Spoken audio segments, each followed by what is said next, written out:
welcome back. This is Dr. Tiffany Bannworth and Egyptologist Ibrahim Salama. And we're back. We're talking about Egypt. We're talking about all these amazing sites, about the amazing history of Egypt that has really cultivated generations. Egyptomania was a huge deal in America in the turn of the last century. And I don't know if I think it's over. I think that the history of Egypt has captivated audiences ever since it's been unlaying its history, and definitely since Howard Carter made it a worldwide phenomenon as well. So we're going to just keep going. Our next question is, there's Egypt is famous. Like if anybody knows about any of the mythologies, if they know about Egyptian mythology. There's a little lesser known, maybe more in the academic crowd. The hieroglyphs and the artwork are better well known, maybe even to the museum crowd. So do you think that the mythology or any particular hieroglyphs, maybe that they were meant not just to be literal, but spiritual or scientifically related, or in general? Is there some sort of a pop culture idea that outside of Egypt people see Egypt as, but inside Egypt, like we've been talking about, you guys knew the whole time that Hatshepsut and Tutankhamun were all not murdered. You guys knew the whole time. The rest of the world's catching up and confirming what the Egyptian people already knew. Is there any common myth or pop culture idea about ancient Egypt that you wish the world understood more correctly? Let me start by saying that I love every time you say my name, and I don't know if you know that or not, but I can translate my name. Ibrahim is a very common name. It's like in every country on earth, mostly they will say Abraham. I did so much digging into where did the name come from, and most probably it comes from the ancient two Arabic words, Ab, father, Rahim, merciful. So Ibrahim came from Ab, Rahim, merciful father. That's my first name. Salama, salam is peace. That's how I started, and that's how we greet each other here. We start by saying Salaam alaikum, peace be with you. I'm not going to hurt you, just maybe I need some food or something. Yeah. And so that's my name, merciful father, safety or security. And I had to break this very complicated question of yours when it comes to mythology, because if we will get deeper into mythology, our audience might be falling asleep because we have so much to talk about then. But what really, let me start when I was 18, and it was my first time studying hieroglyphics. And hieroglyphics is the oldest script ever. Mm-hmm. And when I started to read the scripts, it blew my mind away. I started to understand how civilized the ancient ancestors were. And that pushed me to start my own seeking the truth journey, which didn't stop yet. I hope it will never stop. And I started to read so much about the development of religions in Egypt. Right. What makes me, I usually ask people, the smart ones, how did the ancient Egyptians build everything you have seen? And they usually have the same answer: faith. Yes, their belief pushed them to do everything. Their belief in the afterlife made them start digging tombs or building a mastaba or superstructure with a substructure, then building pyramids, then digging tombs at Valley of the Kings. So they always believed in the creator. Yes, it was the interpretation was different from time to time, but they believed in the afterlife. And that's the situation still today. 100% of Egyptians today still believe in the afterlife. And for minimum 7,000 years of people living together on the same land. And that's one of the misconceptions or the misunderstood things about Egypt, that sometimes people will try to disconnect the Egyptians today from the ancient Egyptians, and we say in uh, in a humble way that I want you to imagine you came first, and you looked at the map and you choose the corner that's connecting Asia to Africa, and you lived there. What will make you move? What reason? Right. You have the Nile, you have everything you need to live and survive. So the Egyptians never left Egypt. We still Egypt's have like the the same. entrance to Africa as well. It is you pass through, unless you're coming by boat. That's the land entrance to Africa. How we see the papyrus scrolls or the depictions on the walls of Valley of the Kings or other tombs, showing how the ancient Egyptian imagined the day of the final judgment, Oh is yeah.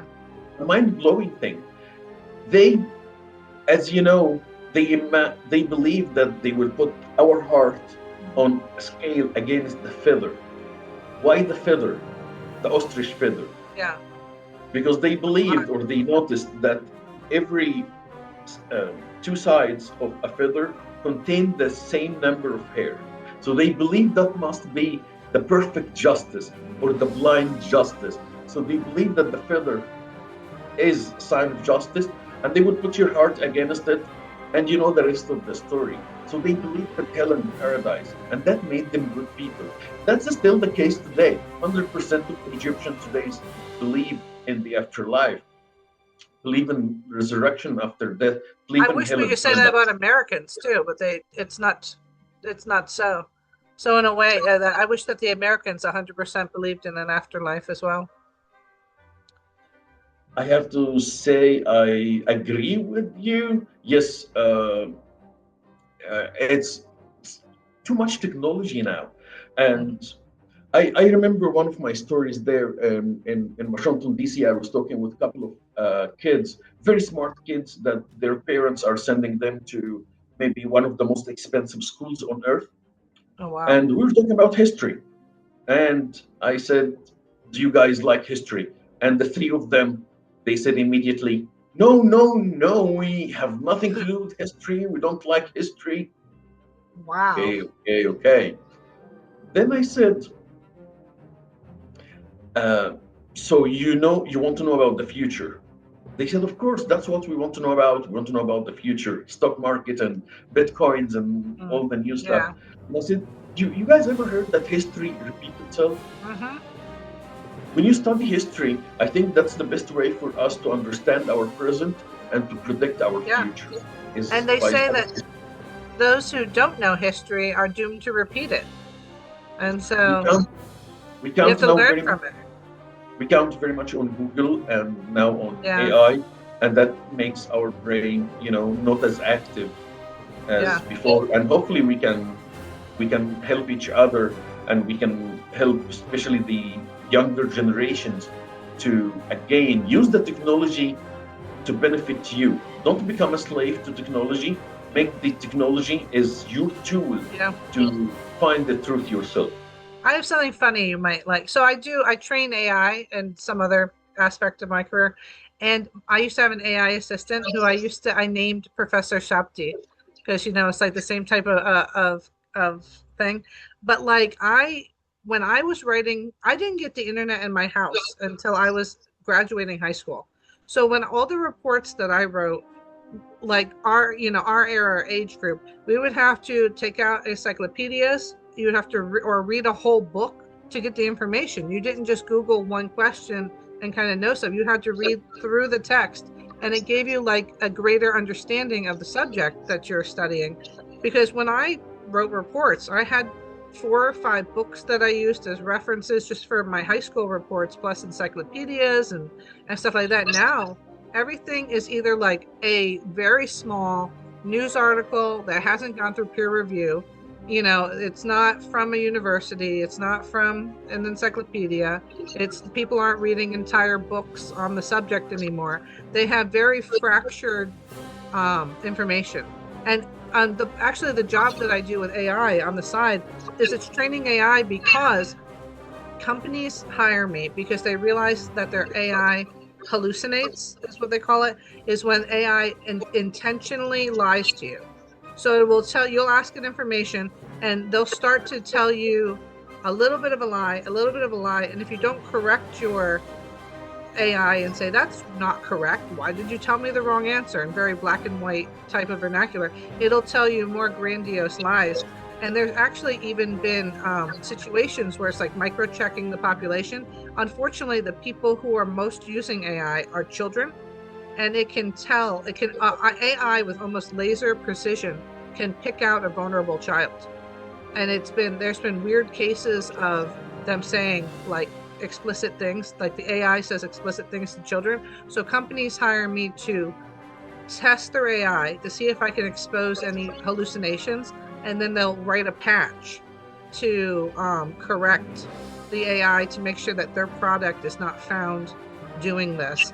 So AI is more nefarious than you imagine. It's not just the dumbing down of society, or the fact that nowadays children have a hard time with low dopamine activities, like sitting there and reading a whole book, and because they're so used to high dopamine, like not interested, switch,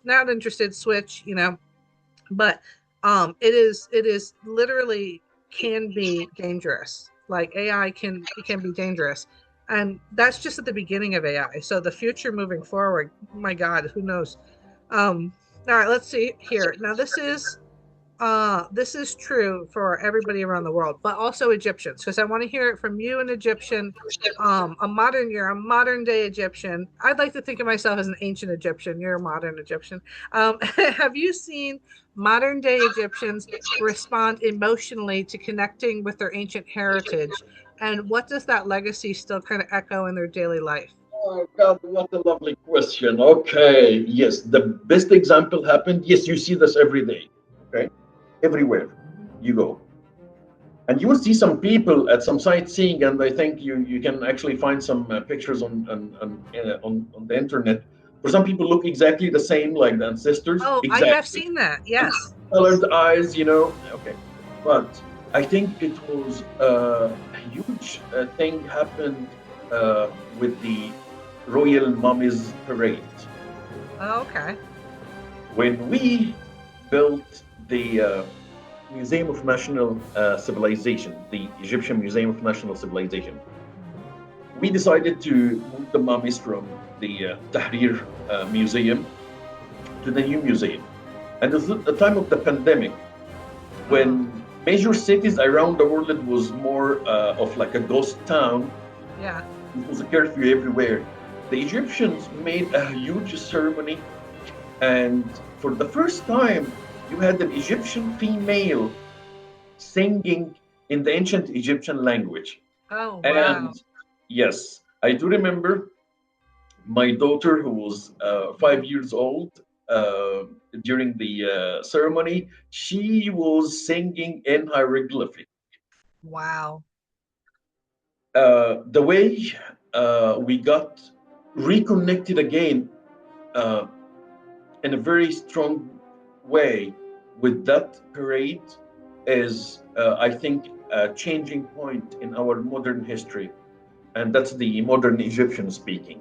Yes, yes. When the people saw that with the financial situation, it's not in the best shape, but we spend so much money honoring our ancestors, like we have built special vehicles so there is no vibration while transporting the mummies, and the showcases that it's the most advanced in the world to protect these mummies, and all the efforts. And when you see the head of the UNESCO, she was very fascinated by Professor Khalid Al Anani. He was the Minister of Tourism back in the day. He's now running for the head of the UNESCO, and he was actually my professor in college, a very fascinating gentleman. And you see all the eyes from around the world are looking at the Egyptians, being the only nation on earth that they preserved their ancestors. I think that was a new chapter. Now there's so many Egyptians, especially like the younger generations, Gen Z and Gen Alpha. They are very much into Egyptology, and they want to understand, and they want to study, and they want to explore. Now they do field trips much more than before. Yeah. So yes, we started maybe officially to reconnect with the ancestors, with the royal mummy spirit. Please, I would say for everyone, if you have some time to enjoy yourself, um, YouTube the Royal Mummies Parade and Yeah. enjoy the music. Even if you don't understand anything, I'm sure you will feel some stuff going on with you. That's awesome. No, I love that. I'm definitely gonna watch that. It says here, what's it like balancing? So, from an Egyptologist, because you've got two different things. You're like a cultural, cultural tourist or tourism guide and an Egyptologist. So, there's a balance of historical preservation. You want everything to stay intact as it has since antiquity, and also modern tourism. So, what's it like balancing that, especially with someone, like I said, who worked in hospitality, archaeology, Egyptology? To make sure you want the world to see it, but you don't want them to affect it. You don't want to affect the ability of these really famous locations to come to the detriment, because like there are places like in Mexico, the step pyramids and the ziggurats, they're off limit to the public because there was too much tourism. So what's it like? You're in a very specialized you have a very specialized ability to be a tourist, an Egyptologist, a cultural Egyptian, a modern day Egyptian. What do you feel like? How's that balance? And how do you achieve it on your tours? I believe it has been getting much better now. People started to understand the importance of preserving all these sites, especially with the Grand Egyptian Museum. We started to build the Grand Egyptian Museum in 2010, Mm-hmm. and Is it open? I know that they pushed back the opening. the official opening is yes. It should be by hopefully the last quarter of 2025. But Oh we yeah, had soon. date published to be opened on July 3rd. But unfortunately, the situation in the Middle East, there's always so much going on. So Yeah, we want to have as many visitors as we can get for the official opening. So it is open for visitors now, but the official ceremony is still hopefully happening in a couple of months. But we never gave up on it. right. We had two revolutions in 2011, 2013. Then we had the pandemic, and we never gave up on it. So when tourists, for example, they used to get very pissed off that how come they can't take pictures in Tahrir Museum? And we Mm-hmm. used to tell them that the museum itself, the building, is more than 100 years old. It was opened in 1901. Mm-hmm. So it's not well lit, and if you will use flashes, it Yeah. will hurt the colors. And they didn't understand. That's across the board, though, on like a lot of museums. You cannot use flash photography in most museums worldwide. They used to touch monuments, and um, because it's not kept in a showcase, and Yeah. we'll say, you guys, you're very smart and you travel the world, and you know that if everyone will come here and touch the colored stone, for example, or the writings, it will disappear. And it was like annoying. They didn't understand. So I think now worldwide, like we started also to understand more about the importance of our heritage as humans. They used to get very upset that, oh, how come I can't go visit that pyramid? Like I want to visit that pyramid. But or a certain tomb at Valley of the Kings. Like I read online, it was open for visitors. But yes, there is a restoration or a preservation plan, and sometimes they will rotate. They will close certain number of tombs, open the other tombs. Yeah. Sometimes something happened. They notice, like some certain damage is happening, so immediately they take the decision of shutting that tomb. So I Yeah. think now people started to understand that procedures is being done to preserve it Yeah. for their kids and their grandkids. So when they come back, they will have everything in a good shape. Uh, Yeah. so it is getting better, and please, we just need to follow the rules. whenever we go, we follow the rules. So if you come to a sightseeing and you see a sign saying "Don't touch," please don't touch. Don't If you see a touch. sign, Yeah. see a sign saying "No climbing by the pyramids," please don't think otherwise, unless you are an ancient Egyptian dog. Have you seen the video on YouTube for the dog going all the way up and coming down the No. happens Oh, every day. Happens every day, honey. Like they can't stop the dogs from. They know their way. They have their method of going all the way up and down again. Um, it well, is I guess getting. they can go. It is No, getting good. if you can, the rule is if you can read, then you can't do it. So the dogs, they're okay. They can read the signs, so it's all right. So if you've lived in both the U.S. For quite a while, you were here for a decade. You're 10 years in the U.S. Like 11 or 12 years. 11 and 12. So between the US and the Egypt, there's definitely a different understanding of Egyptology from outside of Egypt and inside of Egypt. So do interpretations of a different history have you found differ across not just American and Egyptian culture, but you're doing tours with people from around the world. So does it differ, like the way that they have been taught Egyptology? Is it different from culture to culture or American to Egyptian? Like, what have you found in your personal experience? Uh, there is something about being the number one. Okay, like Americans today, they feel very proud of themselves, just like the ancient Egyptians, Yeah. and there is so much we have in common. Hmm. We're friendly people till you piss me off. Same, right? Exactly. So I started to think that it must be something about being the number one.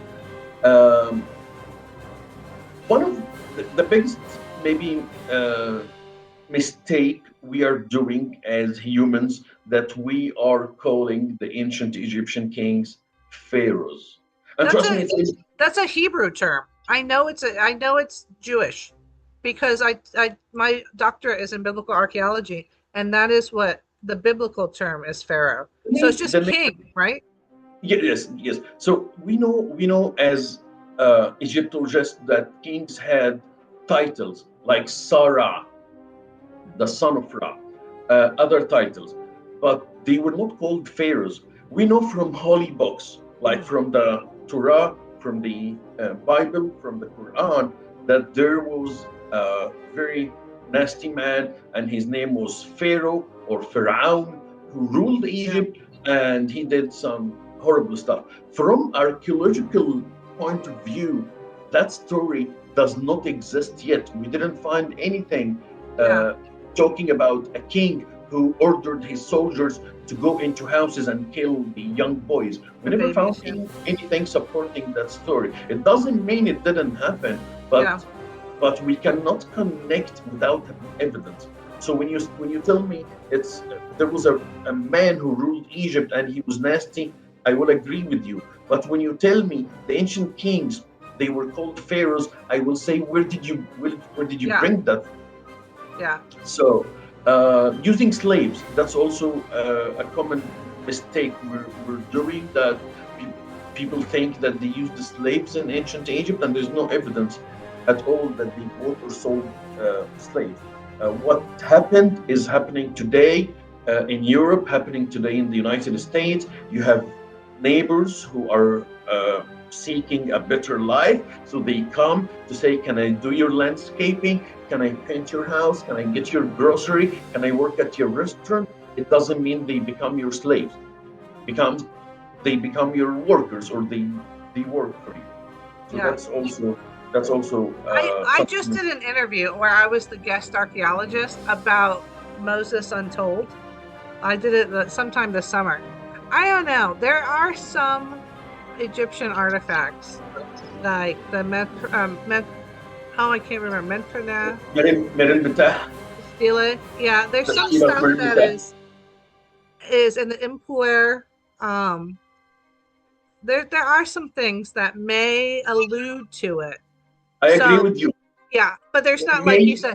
So I'm a little bit. I do not believe at all that even it's not even biblically accurate that slaves built the pyramids, because that doesn't say that. If you go by the biblical background, it says that the Hebrew slaves built storehouses in Pithos and Ramses.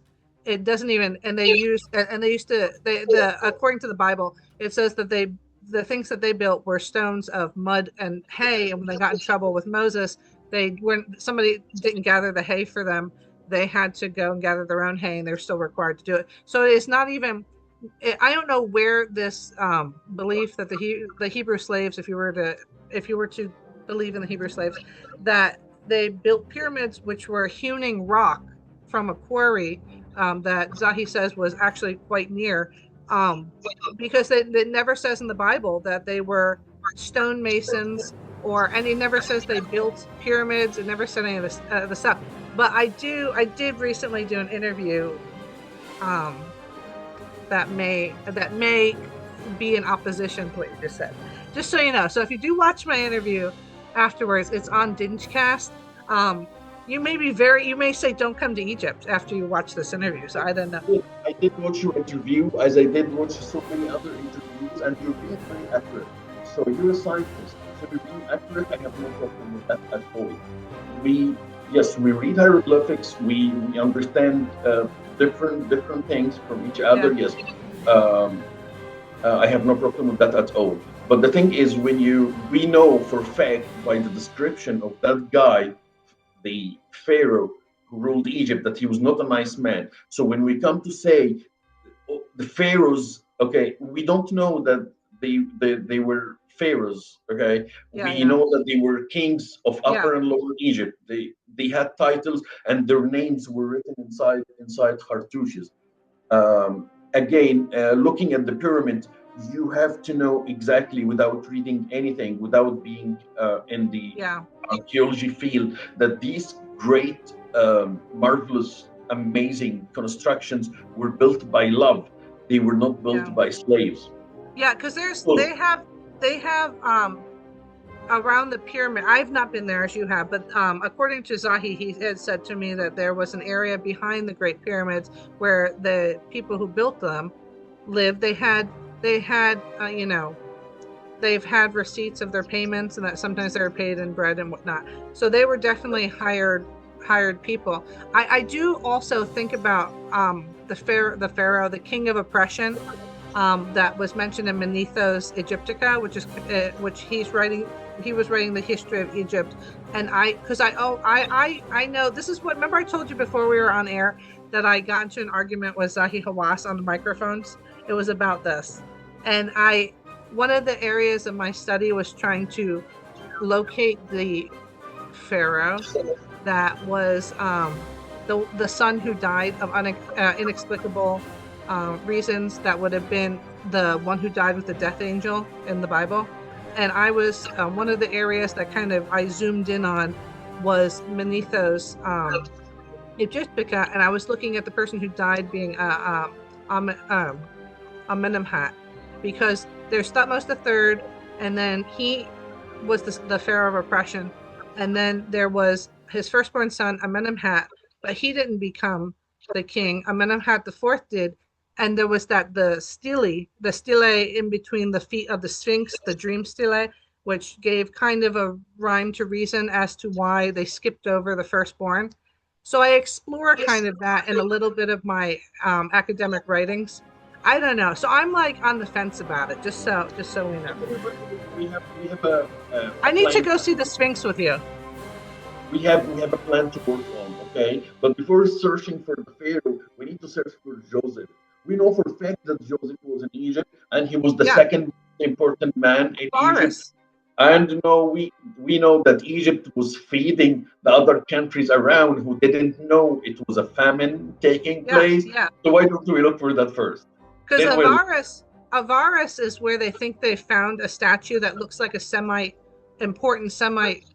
Egyptian ruler that looks like it could be a Semitic character who was painted having a coat with lines on, maybe a coat of many colors.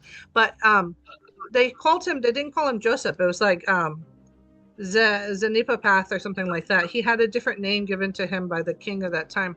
We'll put all the theories on the table, and we will So We'll have good. it over like tea and Egyptian goodies, and then we can stay forever and talking about it. All right, so let's take one more brief break, and we're gonna pick up with probably our last 5 questions. I'm having a great time. If we didn't have a time limit, I would just talk to you forever. This could be like the rest of the Same series. here. It's just Same be here. 42 Yes. questions with Ibrahim. All right, so we will be back in a few minutes, guys. Stay tuned and don't miss out on our closing questions with this very, very interesting Egyptologist. We'll be back in a flash.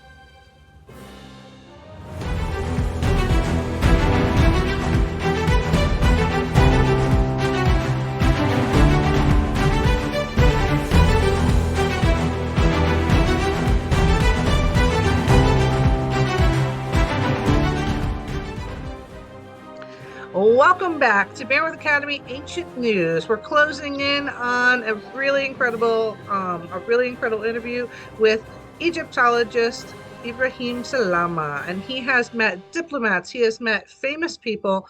He has done really incredible tours that you too, if you've listened to his thing, you too can connect with him, maybe on LinkedIn, and you can make your trip to Egypt the trip of a lifetime.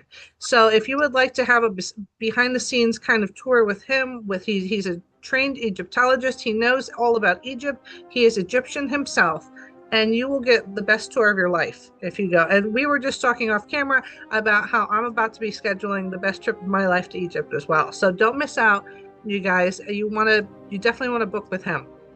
All right, let me see here. So now we're going to talk about where you would want to travel.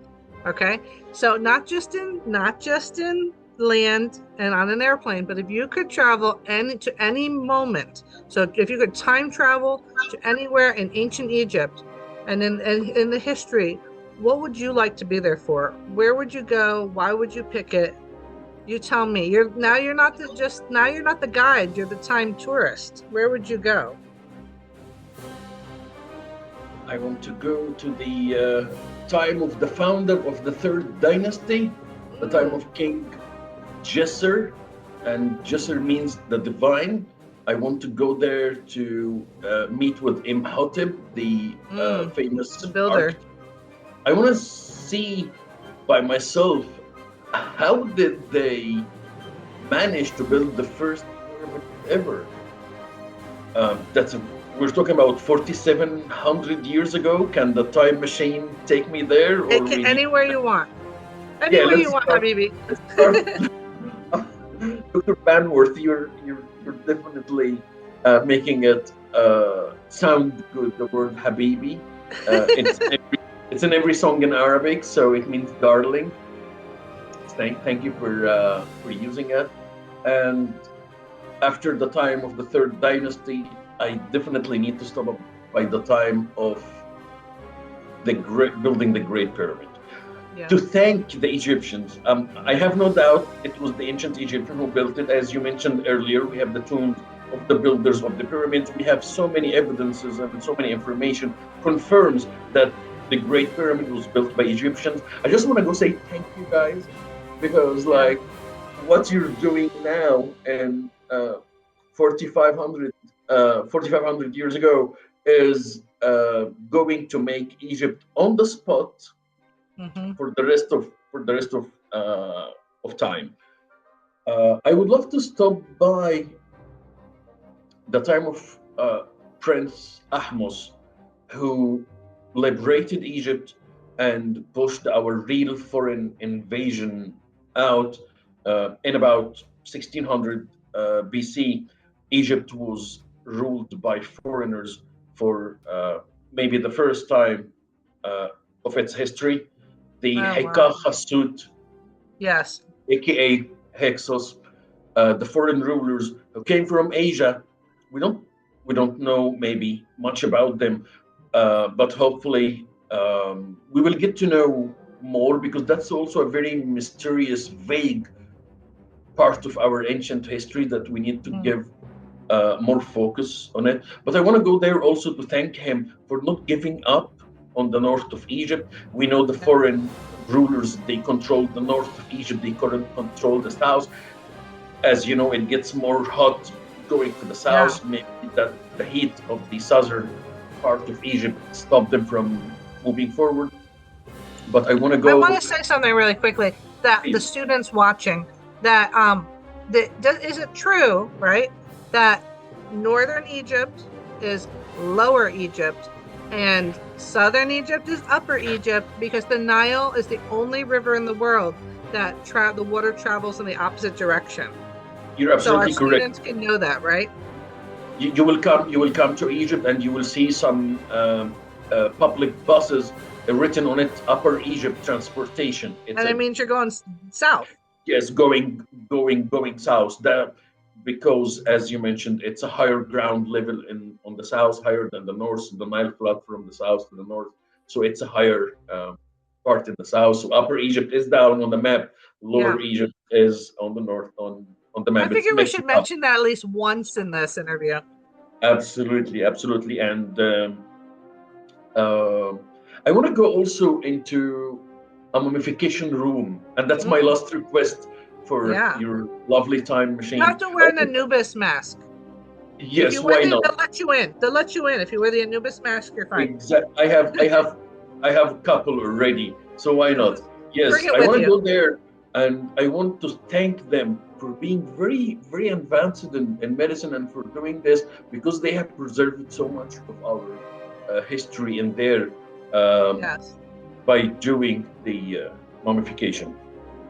I love it. Because second to Egypt, really the only thing that holds a mummy as well is in some incidental natural mummifications where it's like a body got stuck in a bog or a body got stuck, somewhere that had the perfect elements. Never do we see doctors, physicians preparing a body as well as the ancient Egyptians did. And there are some, I believe, there are some Egyptian mummies where they say that the skin is still almost not soft, but it's leathery, but they would put the oils on it and it's still to the touch unbelievable that it's from ancient times. So it is. My first year in college, we had to go to the Egyptian Museum every week for a lecture, and after the lecture, I will go up to the second floor and I will go inside the royal mummy's room when it was there, and I will be spending some time there. There is something about mummies. Mm-hmm. I agree it's not just a dead body. When you see Ramses II still has his real hair attached to his skull.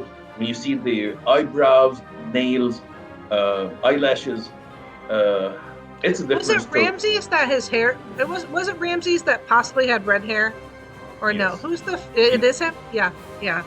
I know that. You know what else is interesting about the Egyptians, the ancient Egyptians, is that they didn't I think you're joining me for the trip to the mummification room. I'll be there. Do I have to wear? You have to bring 2 masks. I will feel more secured. My old nickname from college and like high school was Miss Anubis, because once upon a time I wanted to write books on Egyptology that were like very mundane subjects, and I wanted to be Miss Anubis's Guide to Ancient Egyptian Toilets, Miss Anubis's Guide to Ancient Egyptian Makeup, stuff like that. And so I kind of held on to that moniker. So even now, if you find me on various what platforms, sometimes it's still under Miss Anubis. And so I guess if I have to go, I have to go. Especially you're wearing black, right? So yeah, it suits you. And he was a black jackal, and so I'm already prepared. Let's go right after this. So it says, next question: what is your favorite artifact or structure in Egypt? Which I know we've said this like over and over again. We've said like, what place would you visit? But what artifact, and what is the story behind it? Why? So not a place, because we've covered a few places. An actual, just an artifact. What's your favorite? Why? What's this? And teach I may know about some of the background information of some artifacts, but our listeners might not. So tell us why you picked it. What's the history of that artifact and why? I will pick the biggest artifact, which is the Sphinx. Oh, that's a good one. Oh my God. The Sphinx is a different story. Like you, Miss Anubis, and maybe Mr. Sphinx. I will look at the face of the Sphinx every time I go there, and I will say, Grandpa, I know you have things to say. I know you have Yeah. been sitting there for so long, seeing so many changes happening around you. And I know you must have heard Dr. Zay Hawass saying that the ancient Egyptians are talking to him. They talk to us too. The Yeah. Sphinx have been telling me so many stories. The Sphinx, the combination between the body of the animal and the human head Which is they say very. is very, there's a lot of like lore behind it. Because aside from even the Napoleonic, target practice, they also wonder if it was a different face because of the size difference of the face and the rest of the body of the lion and whatnot. And they have to wonder.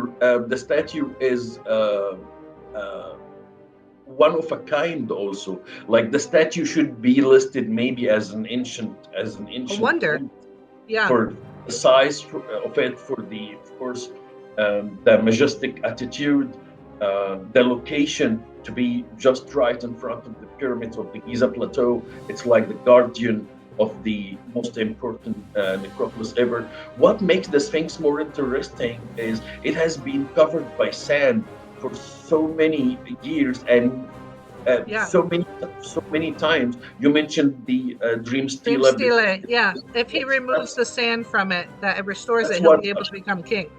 that's like maybe 1500 years after the Sphinx was built and it was covered by sand. Hmm. Then you see the drawings by the European or the travelers 200 years ago, and again the Sphinx was covered by the sand. So it never gave up. It has been always there. Yeah. Then when you go today, when we hopefully go together there today, you will see the sign there showing the USAID Oh, that they yeah. have been working, and that's a like a lovely gesture. Uh, and a lesson to mankind that we can help each other when Yeah. they yes the USAID has played a very important part in um, drying the area. It was, of course, the Nile used to flood there, and the underground water was hurting the foundations of the whole Hmm. area. Just like you will go to Babylon Fortress in old Yes. Cairo, taking you to old Cairo area, a few yards away from the camping place where the Holy Family have been camping there 2,000 years ago, and you will see the sign showing the USAID has been also drying the water from the underground. And today we are able to go actually Wow. underground and visit the crypt where the Holy Family have been camping for um, 3 months or a little bit more. Wow. So uh, much more artifacts Hmm. to talk about. The whole collection of King Tutankhamun is also uh, pure art. When you look at the 11 kilogram of gold, his mask, with the Yes. precious and semi-precious stones, and recently we always thought it was made of one piece, but recently has, it has been showing that it's made of different layers. How did they Oh, yeah. do that 3,500 years ago? You definitely don't need a tour guide there, and they don't allow also tour guides to talk inside that room. It has the Hmm. most precious. King Tut has the knife that was made from the meteorite as well. Is it on is it in situ as still It's everything. or is it in the Everything. museum? Yeah, everything was brought to the museum.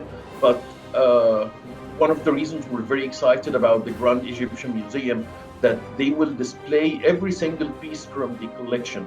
Now we have 5,000 pieces displayed at Tahrir Museum.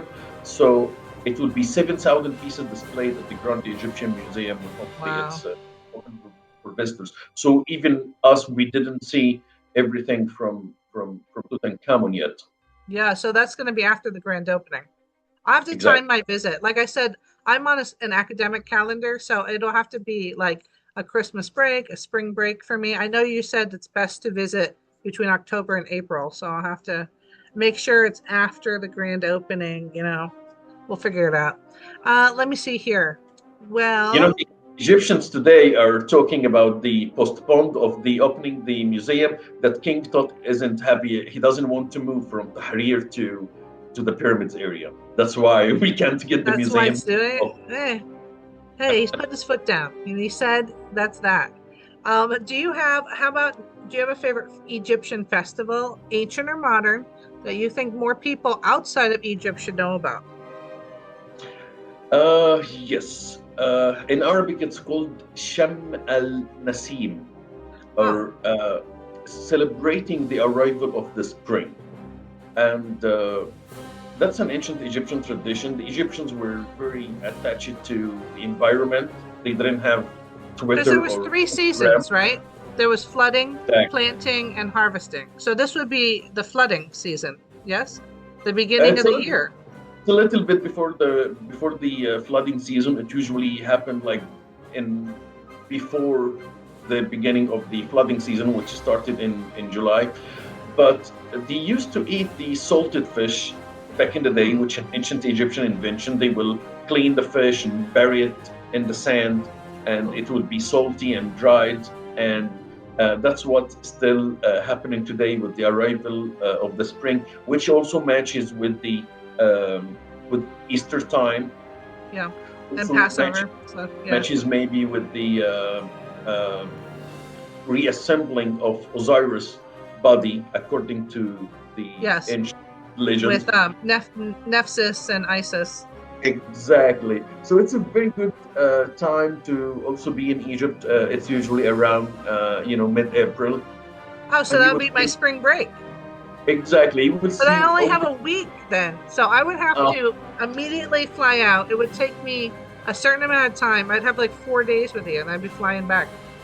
you will see the Egyptians everywhere go out to the gardens. They take the boats in the Nile and they eat the colored eggs and they eat the salted fish and some lots of green. It's a very good thing to Yeah, see. Food is still attached to our festivals and parties through history. I love Egyptian food too. So I'll do a culinary tour as well. You know, Americans used to tell me that uh, things taste better in Egypt, things like McDonald's or Starbucks, and I didn't believe that. But when I went to Until the you came here. Yeah, exactly, and I think it's because of the ingredients. I agree. Like, um, like the best thing about the summer here maybe is definitely the fruits. Ooh, You can smell the fruits. You can taste it. yeah. Like Yes. I pomegranates, figs, dates, right? Is that Oh, what's oh, yeah? strawberry, bananas, pears. But you said figs, and yes, the figs is like there's nothing as sweet as figs. Grapes in different colors. Coming soon in August, it will be dates. Mango. We have 16 species of mango in Egypt. Oh And wow. you know, as we have Starbucks everywhere in the US, here in Egypt, Yeah. we have the sugar cane juice. Oh yes. Where they put it Every through a press and it you crank it and exactly squeezes it out. everywhere, and you can mix I've it with never had it. carrots. You can mix it with carrots. You can mix it with oranges. You can add milk to it. You can add lemon to it. Ooh. They do it every possible way, and that's like everywhere. So, That sounds wonderful. so even if you come during the summer and it's really hot, we'll keep you Hydrated. hydrated. Yes, I ma'am. love it. Well, I it's been amazing. What do you hope that guests or listeners that have been stayed with us through this interview? What do you hope that they can take away from your stories, your impressive knowledge of Egypt's ancient world? What takeaway, or if you could tell them something that you hope that they take away, what is your message? Please don't take Dr. Tiffany Bannworth or Ibrahim Salama for granted. We're humans. Uh, Please find out by yourself. Yeah, Seek the truth. In Egypt, they say, the old people, they say, maybe you have it in every culture also, but they say if you live, you learn, but if you travel, you learn more. I love that. They also say if you're around children more, you live longer as well. It keeps you young. So I'm In Egypt, constantly around students. So I'm going to in be Egypt, they eternal. say they say children are beloved by gods. They don't say Egyptian children. Yeah. Okay, they say children are beloved by God. So when you are around children, yes, you're surrounded by angels, and it's definitely different feeling. And that's something. I'm really 105, so you see, I look good for it now. And if somebody, like you said, don't take it for granted, go and experience it yourself. Go and learn for yourself, because you never know. Like we were both talking about, I was taught in college certain things. You from Egypt, you are being taught stuff as well, and who knows what we're both looking forward to in the future that can be discovered, can be unfurled. So be a constant learner, a lifelong, tracker down of truth. If you could give any advice to curious minds who dream of becoming historians, guides, Egyptologists, or archaeologists, even adults that are looking for something different, something more fulfilling in life, what advice could you give them on living the dream like you have of Egyptology, or even being a cultural guide? Read. I believe, as maybe you and other people believe, that we all know how to feed our bodies, we know how to eat, but what about our spirit? There is a bar. Yeah. What about our spirit? What is the best food to feed our spirit? My humble opinion, it's reading. Don't stop reading. Learn new languages, learn new cultures, be open-minded to different lifestyles.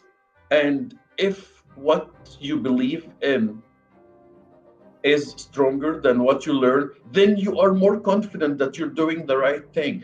But if you see others, they have a better way of doing things, why don't you adapt? It's not that difficult to adapt. Today, for example, we say we can't live without internet, but we all know that we lived for thousands of years without internet till maybe the last 40 years. So my first advice. I didn't have internet until I was out of high school. Yes, we used to walk, for miles to go to a library to try to find the books so we can just understand the topic. Now we are very empowered, but as you mentioned earlier, don't believe everything. Don't believe AI. Don't believe Google. Read and never stop reading. It would be my first advice to myself and to the younger generation. Don't stop reading. Always read. And if you are really into archaeology, Egyptology, history, please find yourself a second job. Yeah. And the thing, like you said about reading, is when you read an actual book, they're mostly peer-reviewed. They're not just anybody wrote an article online. It's not like Wikipedia where anybody can say anything. Encyclopedias. Going to what I would add as well to what you said about books, going to seminars or lectures of people who are actively in the field, and they are gathering information. Like, go and explore and learn, and read as much as you can. That is so good. Well, I think this was a really incredible interview. Like, we are anybody who's listening and watching, I'm sure that this was probably going to be one of your favorite interviews. If you would like to follow up more with him, he is on LinkedIn. He is available. Do you have any other platforms you'd like to mention that people could follow you on, or is LinkedIn the way to go? Yes, LinkedIn only for now. Yes, ma'am. LinkedIn only for now. And you can find him there. He is wildly interesting. He has exciting travels ahead too, if you'd like to go and see Egypt yourself. I can't say it enough. Beyond the books, go and see it yourself.